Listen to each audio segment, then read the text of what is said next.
Për të diskutuar dinamikat më të fundit të Big Brother, kemi të ftuar në një lidhje me Skype ish banorin e Big Brother Elton Toze. Elton, shumë faleminderit për kohën. Mirëmbrëma dhe ju përshëndes nga kompleksi Lira në Vlorë. Faleminderit shumë dhe për reklamën, kështu që Shpërblet unë. Shumë mirë bëre. Elton, si e ke parë Big Brotherin këto ditët e fundit? Shiko, unë e kam edhe pak si detyrë, Top Albania Radio, Top News, që nga njëra anë edhe jam pak i detyruar që ta ndjek. Ideja është që ka një, le të themi rreth 10 ditë që nga 24 orë që unë e ndiqja, me ato pauzat e gjumit, ka kaluar në 2 deri në 3 orë gjatë ditës. Nuk më tërheq as pak ajo që ka ndodhur deri tani. E kam shkruar, e kam postuar edhe diçka në rrjetet e mia sociale, kur kam deklaruar që nga një emision që na dhuron spektakël është kthyer në një thertore emocionesh. Kam përshtypjen që produksioni vet do të fillojë të vëri një çikdorë të vendosi pak rregull, sepse normalizimi i të tëra gjendjeve që kanë pasur brenda shtuese Big Brother ka sjellë këtë që ka sjellë tani. Kemi një ish banore tashmë, sepse Egli e ka lënë shtëpinë, e cila është një gjendje goxha të rënduar psikologjike për shkak të favorizimit të X apo Y banorit që ka pasur brenda. Kur thoni favorizim, për çfarë keni fjalën? Shiko, aty siç ndodh dhe rëndom në çdo Big Brother tjetër, ky Big Brother ka qenë pak më ashiqar, le ta themi në gjuhën popullore, favorizimi. Ke banor që favorizohen haptas nga opinionistët, ke banor që nuk i përmendet asnjë gjë gjatë prajmeve, për të gjitha dinamikat e tyre që kanë, të mira apo të këqija. Ke banor që sulmohen, siç është rasti për shembull që ka përshtypjen që rasti më flagrant nuk ka ndodhur kurrë. Ka qenë Big Brother kur ka qenë Jacqueline, opinioniste që sulmonte Luizin, po si sulmon Neda për shembull Rozanën, kam përshtypjen është vetëm rast unikal në tërë botën. Dhe nuk e Big Brother në botë që një opinionist në vend që t'japi opinione, sulmon dhe targeton një lojtar të caktuar për inatet personale të mbartura nga jashtë. Mendoni se është gjë kështu personale? Unë kam të jetuar, Rozana është mikesha ime më e mirë, unë kam jetuar 8 vite në atë njëjtën shtëpi bashkë me Rozanën. Periudha kur Neda ka qenë në Big Brother, ka qenë periudha që unë rria me Rozin.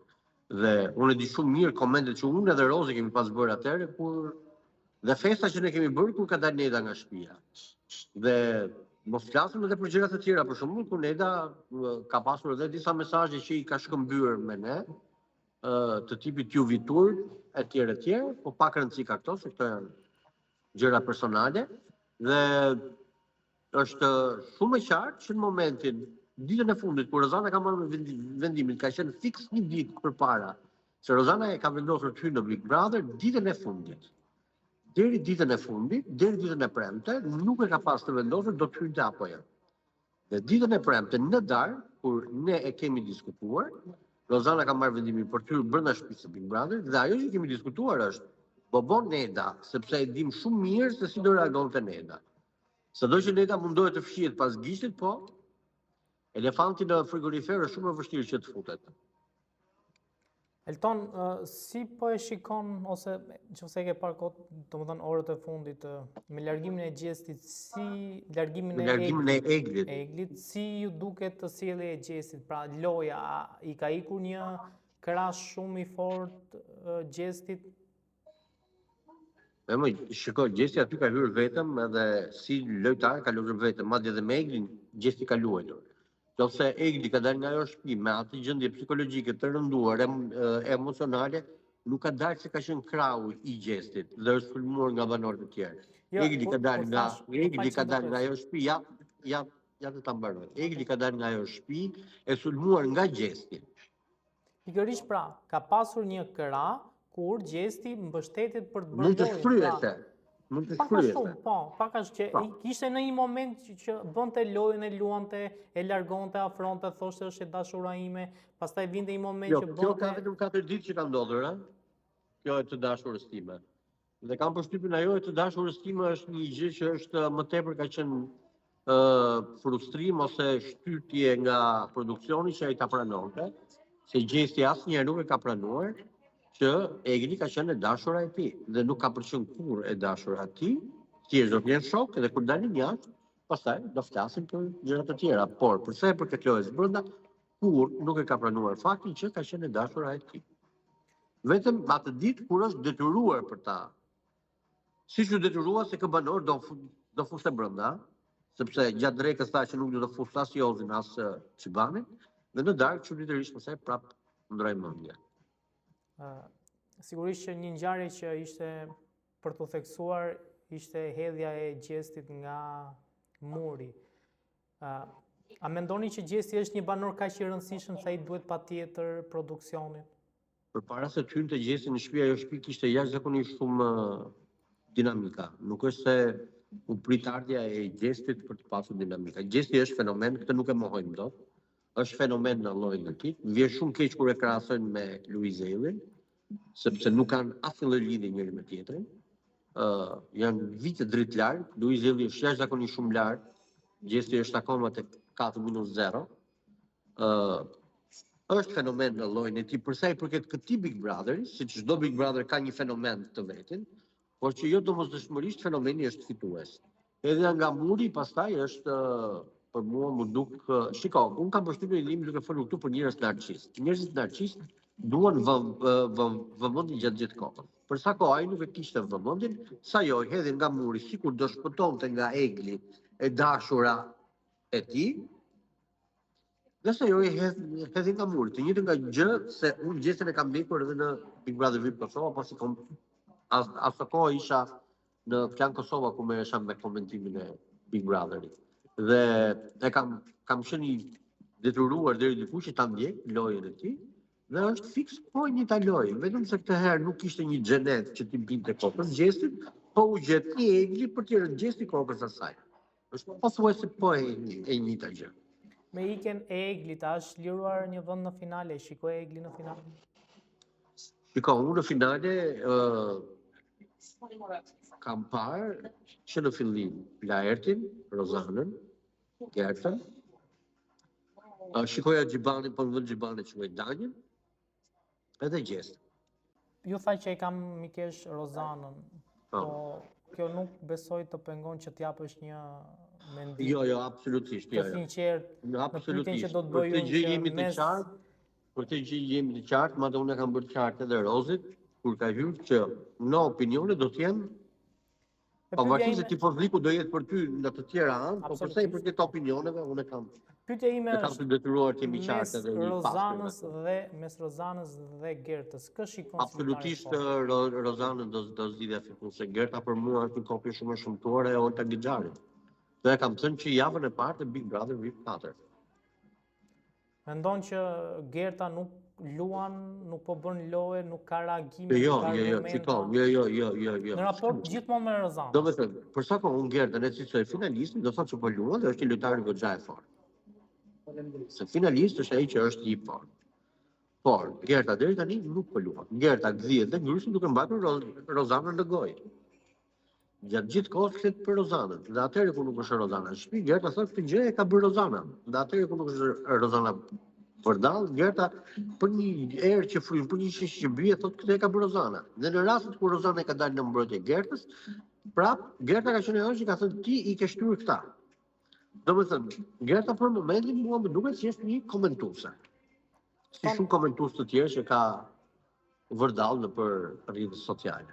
Elton, në fillim të Big Brotherit u duk se do ishte një dyshe me Pole, si që ishte Laerti me Rozanën. Por duke që rrugës gjërat u sheshuan dhe po vazhdojnë si aleat dhe nuk po vazhdojnë si pole të kundërta. Po jo, shiko, pse do ta shitsoni si aleat? Ajo lojë nuk ka aleat. E di çfarë do të thënë aleat? Jo, aleat në kuptimin që në argumenta ndaj banorëve i kanë përkuese të njëjtë argumentat. Ja të lutem ta mbaroj, po mund të ketë njerëz që mendojnë njësoj. Po jo gjithkohë. Po nuk e di, mund të jemi neve të dy që mendojmë për gjëra njësoj. Për shembull, neve të dy, nëse mendojmë që Egli është lënduar nga Gjesti, ti e mendon si unë? Absolutisht e mendoj si ti. Atëherë nuk kemi aleat, por kemi po një mendim. Nëse në 10 tema, të 10 temat ne mendojmë njësoj, Po i sepse bie që artistët, ka një pakt mbrapa, besoj unë, ë? atëherë, neve gazetarët zakonisht kur mendojmë njësoj. Artistët kur mendojnë njësoj. Piktorët, për shembull, janë njerëzit më abstrakt, po të gjithë piktorët, po ti shikosh, janë të tërë njësoj. Pra thua, Aktorët, s'ka një pakt mbrapa.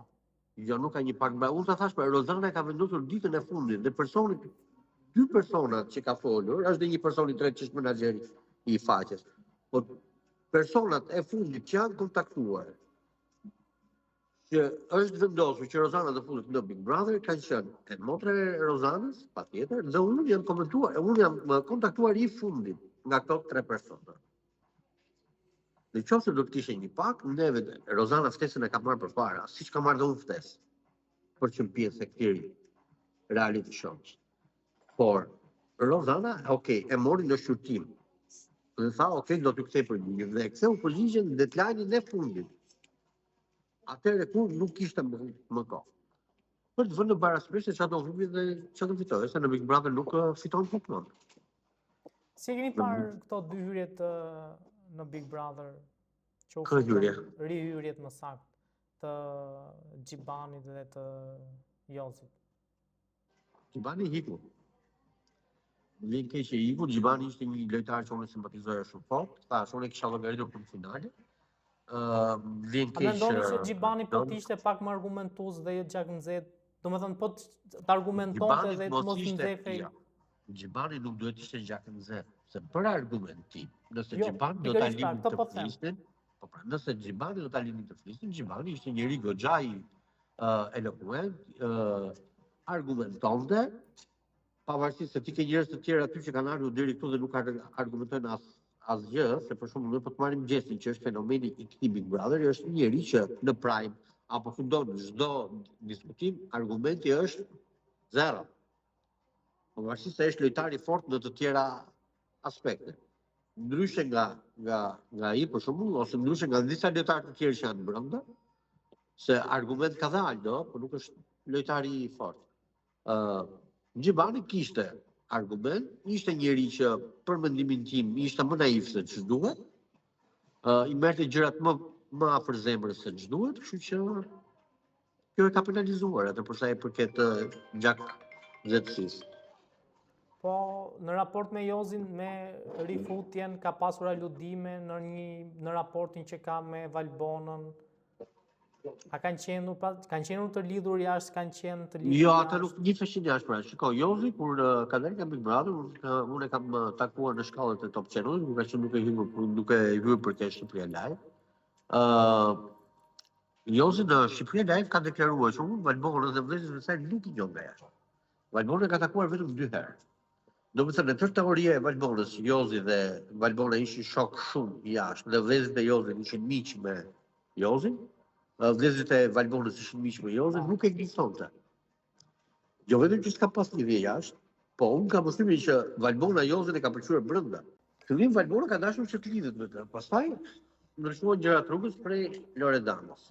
Ajo që mos unë duket normale është prapë thërja sertoria, aktivizimi sertores emocionali që po bëhet atje, ku Jozi tashti për karshëllik të Loredanës bën atë dëvuaj.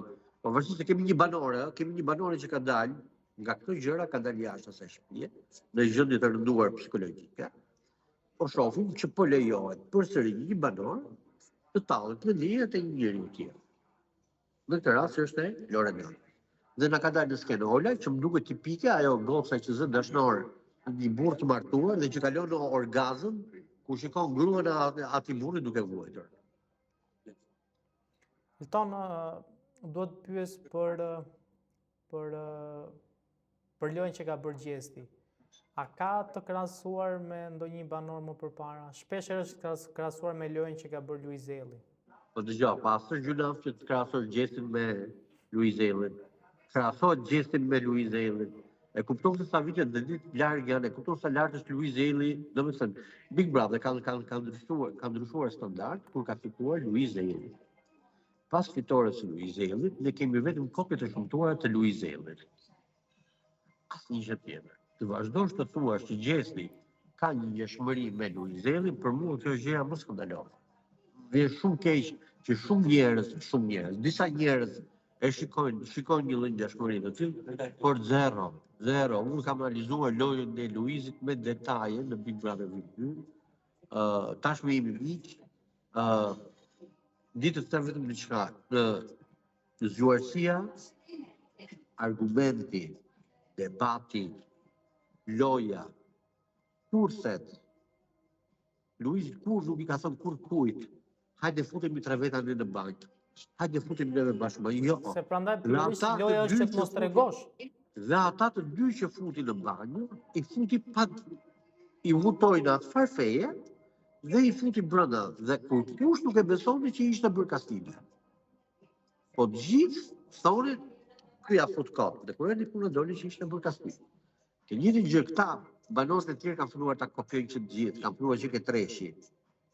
Ishte një kopim të shëmtuar, vazhdon te 4, ka përshtypjen do vazhdoj dhe një 10 Big Brother të tjerë kopimi I Luizit. Shtuar atë që thatë për Luizin, në fakt përveç pjesës së lojës dhe pjesës së argumentit, ajo që kishte Luizi që se kanë akoma të tjerët është dhe pjesa e humorit dhe pjesa e këngës. Po Luizi e ka të lindur, se është kontrakt.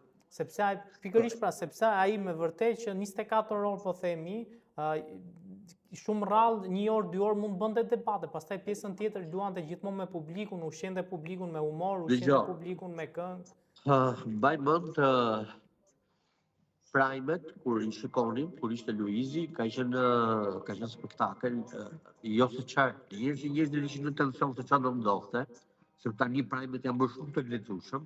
Ne I dim shumë mirë se çfarë do ndodh. Dim se kush do dalim, dim se kush do ketë surprizë, dim pothuajse çdo lloj gjëje. Di se çfarë temash do diskutohet, di kush do zgjihet në Premier me tjetrin, pothuajse dim çdo lloj gjëje. Në 2 vite përpara, ne nuk dinim asnjë gjë se çfarë do ndodhte, sepse Luizi ishte gjithmonë 2 hapa përpara produksionit. Dhe kjo ishte për shkak të zgjuarësisë së tij. Dhe ajo që ishte akoma dhe më spektakolare ishte debati fantastik që Luizi kishte me opinionistë. Ishte një Big Brother në vete, ishin 2 Big Brother brenda një Big Brother. Pa llogaritur dhe lidhjen me Kiarën, që ishin 3 Big Brother. Domethënë, kishin opinionistët me të cilët ky merreshe. Kiara, të cilët si kushtonte pothuajse gjithë vëmendjen, por në këtë kohë dhe në këtë kohë I kushtonte të tërë vëmendjen dhe të tërë banorëve të tjerë. Po, domethënë Luizi bëri 3 Big Brother brenda një Big Brother. Dhe deri ditën e fundit, dhe ishte njeriu që flinte I fundit, zgjoheshte I pari. Sot, në shtëpinë e Big Brotherit, ajo që Luizi bënte është në mur. I fundit zgjohej I pari. Dhe të gjithë njerëzit çoheshin në mëngjes, dëgjonin këngën që dëgjonte Luizi, pinin kafen me Luizin, shionin lotët e Luizit, se ajo u kthye realisht, çdo veprim u kthye në adhurim dhe realisht. Ai Big Brother për mua ka qenë Big Brotheri më I bukur që ka pasur ndonjëherë. Historia e Big Brother. Edhe në Big Brotherin tim s'ka qenë ashtu. Besoni që Luizi është lojtari më I mirë që ka pasur çdo Big Brother përfshirë dhe ato të thjeshta? Për deri tani po. Nuk ka dalë kurkush ta zëvendësoj. Është shumë e vështirë. Sado që mundohen.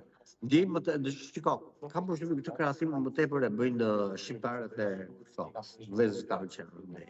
Është kjo krenaria që Gjesi është I djalë nga Kosova, apo Gjesi nuk e përfaqëson. Gjesi nuk e përfaqëson Kosovën, Gjesi nuk është kosovari tipik, nuk është një kosovar tipik, një burr tipik kosovar, nuk e trajton një femër ashtu, siç e ka trajtuar ai. Kështu që për mendimin tim, këtu ja kanë fut pa kot. Me gjithë dëshirën e madhe që ata të kenë më në fund një fitues, po mua do pëlqente më shumë një fitues si Arbër Zeka ose si Veseli që ka qenë dikur, se sa si Gjesti. Paktën të dy të tjerë kanë qenë lojtarë që kishin fjalën e kishin armën më të fortë. Elton, shumë faleminderit për kohën. Faleminderit juve.